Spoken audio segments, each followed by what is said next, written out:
Hello friends, कैसे हैं आप सब? ये बताने के लिए कमेंट में जय श्री कृष्णा ज़रूर लिखें। फ्रेंड्स, आज की इस वीडियो में हम बहुत ही इम्पोर्टेंट टॉपिक पे बात करने वाले हैं।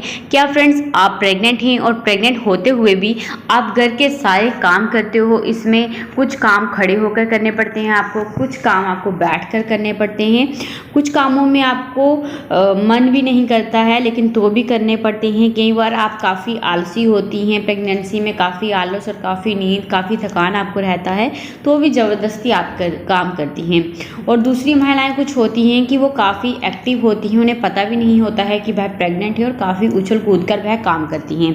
आप खाना बनाते हो, झाड़ू पोछा लगाते हो, बैठ के पोछा लगाते हो, तेज़ तेज़ चलते हो, सीढ़ियाँ चढ़ना उतरना, घर के सब जो काम हैं, साफ़ सफाई, वो आप सब काम करते हो। तो फ्रेंड्स, इस वीडियो को इसलिए आप पूरा देखें। इस वीडियो में हम बात करेंगे कि प्रेगनेंसी के किस महीने में आपको कौन से काम करने चाहिए, कौन से काम आपको कब नहीं करने चाहिए।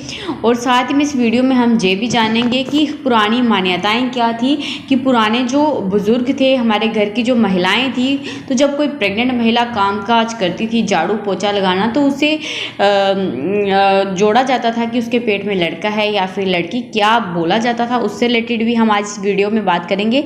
तो चलिए फ्रेंड्स, वीडियो स्टार्ट करते हैं। तो फ्रेंड्स, अगर आप घर के काम काज करती हैं, लेकिन फ्रेंड्स अगर आप प्रेग्नेंट हैं, तो क्या आप जानती हैं प्रेगनेंसी के पहले 3 महीने में आपको बिल्कुल हल्के फुल्के घर के काम काज करने चाहिए और छोड़ के इस समय आपको ऐसी जगह में भी नहीं जाना चाहिए, बाइक में बैठ के या फिर गाड़ी में बैठ के, जहाँ पर जंप ज़्यादा लगे, क्योंकि प्रेगनेंसी के फर्स्ट ट्राइमेस्टर में मिसकैरेज के चांसेस काफ़ी अधिक होते हैं। ऐसे में बैठकर पोछा लगाना, पैरों के बल बैठना, अगर आप पैरों के बल बैठकर पोछा लगाती हैं तो इससे पेट के निचले हिस्से में दबाव पड़ता है, जो कि आपके गर्भ में पल रहे बच्चे के लिए ठीक नहीं होता है। आप ज़्यादा देर खड़े होकर भी काम नहीं करें, तो लेकिन वो काम आप अवॉइड करें जिससे पेट पर जोर पड़े। आप खड़े होकर भी काम कर सकती हैं, लेकिन आपको ज़्यादा देर खड़े भी नहीं रहना है, और साथ में तेज़ तेज़ भी आपको नहीं चलना है। सीढ़ियाँ चढ़ना तेज़ तेज़, कुछ महिलाएं तेज़ तेज़ सीढ़ियाँ चढ़ना उतरती हैं, उन्हें भूल जाता है कि वह प्रेग्नेंट है, तो ये भी आपके घर में पल रहे बच्चे के लिए ठीक नहीं है।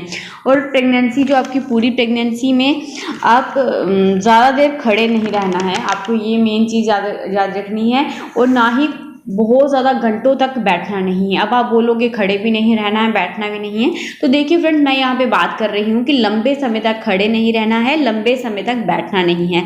कुछ महिलाएं लगातार घंटों तक बैठी रहती हैं, तो इससे क्या होता है, आपके गर्भ में पल रहे बच्चे के सर पर दबाव पड़ता है, और सर क्या होता है, कई बार बड़ा हो जाता है, सर में पानी चला जाता है। बहुत सी हमारे घर की जो बड़ी बुजुर्ग महिलाएं हैं, वो ये बात कहती हैं। इसलिए आप कुछ समय चलें फिरें, कुछ देर बैठें, कुछ देर लेट जाएं, एक ही पोजीशन में लगातार नहीं रहें। और फ्रेंड्स, आपने देखा होगा प्रेगनेंसी के अंतिम महीनों में आपको बैठ करके पोछा लगाना, झाड़ू लगाना, आटा गूंदना, कपड़े धोना, सीढ़ियाँ चढ़ना उतरना, ये सब काम करने के लिए बोला जाता है। वहीं प्रेगनेंसी के शुरुआती समय, जो पहले का समय था, उस समय ये सब काम करने को जो है अवॉइड किया जाता था, लेकिन जैसे ही प्रेगनेंसी का 9th मंथ लगा, तो आपको यही सजेशन मिलने स्टार्ट हो गया कि काम करो काम करो, क्योंकि इस समय तक गर्भ में बच्चे का विकास हो जाता है अच्छे तरीके से। ऐसे में जो आपकी डिलीवरी अब होनी है, तो उस डिलीवरी को आसान बनाने के लिए आपको कुछ उपाय करने पड़ते हैं। फ्रेंड्स, यहाँ पर मैं आपको एक और बात क्लियर कर दूँ, अगर आपकी प्रेगनेंसी हेल्दी है, आपको कोई भी कॉम्प्लिकेशन नहीं है, क्रिटिकल प्रॉब्लम आपको बिल्कुल नहीं है, तो आप ये सब काम करके अपनी डिलीवरी आसान बना सकते हैं, क्योंकि ये काम करने से सर्विक्स का जो मुंह है वो आसानी से खुल जाता है, मसल्स स्ट्रेच हो जाते हैं और नॉर्मल डिलीवरी के चांसेस इंक्रीज हो जाते हैं। और वहीं दूसरी तरफ आपने देखा होगा हमारे समाज में, हमारे परिवारों में, शायद आपके परिवारों में ऐसी बात नहीं की जाती होगी, लेकिन मैंने बहुत बार सुना है अपनी प्रेगनेंसी के समय और दूसरों की प्रेगनेंसी के समय में भी अपने रिलेटिव्स के द्वारा, कि बोला जाता है अगर कोई प्रेग्नेंट महिला अच्छे से काम काज कर रही है, बैठ के पोछा लगा रही है, घर के काम काज काफ़ी आसानी से और एक्टिव तरीके से वह कर रही है, तो पोछा भी वह काफ़ी आसानी से बैठ के लगा रही है, इवन उसका प्रेगनेंसी का 9th मंथ चल रहा है, तो भी वह बैठ के पोछा लगा रही है, उसमें बिल्कुल आलस नहीं है, काफ़ी एक्टिव है। ऐसे में घर के बड़े बुजुर्ग महिलाएं जो हैं वो अनुमान लगाने लगती हैं कि ऐसी महिलाओं को गर्भ में लड़का होने के जो लक्षण हैं वो काफ़ी अधिक होते हैं। लेकिन फ्रेंड्स ये बातें सिर्फ मिथ होती हैं। मेरे पास इसको लेकर 2 एक्सपीरियंस है, एक मेरा खुद का और एक मेरी भाभी का। मैं जब प्रेग्नेंट थी तो मैं बहुत ज़्यादा एक्टिव थी कामकाज में। इवन प्रेगनेंसी के लास्ट जो महीना था उसमें मुझे ऐसे लगता नहीं था कि मैं प्रेग्नेंट हूँ। काफ़ी एक्टिव होकर मैं पोछा लगाती थी, इवन बैठ भी जाती थी क्योंकि मेरा पेट ज़्यादा बड़ा नहीं था। तो मुझे बेबी बॉय हुआ तो मुझे लगा कि ये लक्षण ट्रू होता है अगर घर के बड़े बुजुर्ग बोल रहे हैं। वही मेरे भाभी थे, वो भी मेरे साथ ही प्रेग्नेंट थे। उनको 1-2 महीना मतलब ज़्यादा मैं जल्दी मेरी डिलीवरी हो गई थी उनकी 1-2 महीने के बाद। जब मेरी डिलीवरी हुई थी तो उनको 8वां मंथ जो है 8th मंथ चल रहा था। तो वह भी काफ़ी एक्टिव होके घर के काम-काज करते थे। वो तो मेरे से भी काफ़ी ज़्यादा एक्टिव थे।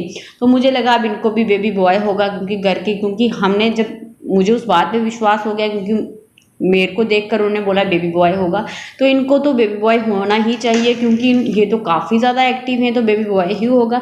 लेकिन उनको बेबी गर्ल हुई। तो इसलिए फ्रेंड्स ये सारी बातें मिथ होती हैं, इन पे विश्वास नहीं किया जा सकता है। मैं आपको पहले भी बोलती हूँ कि अगर आपको ये लक्षण एज ए एंटरटेनमेंट के पर्पज से देखने हैं तो आप देख सकते हो, लेकिन इन पे 100% बिलीव नहीं करना है क्योंकि जब ये रिजल्ट आपके साथ मैच नहीं होते हैं तो फिर आपको आपकी इच्छा अनुसार जब आपको नहीं मिलता है तो आप दुखी हो जाते हो। इसलिए पहले से वो इच्छा ही नहीं रखो, बस ये सोचो जो भगवान देंगे अच्छा ही होगा।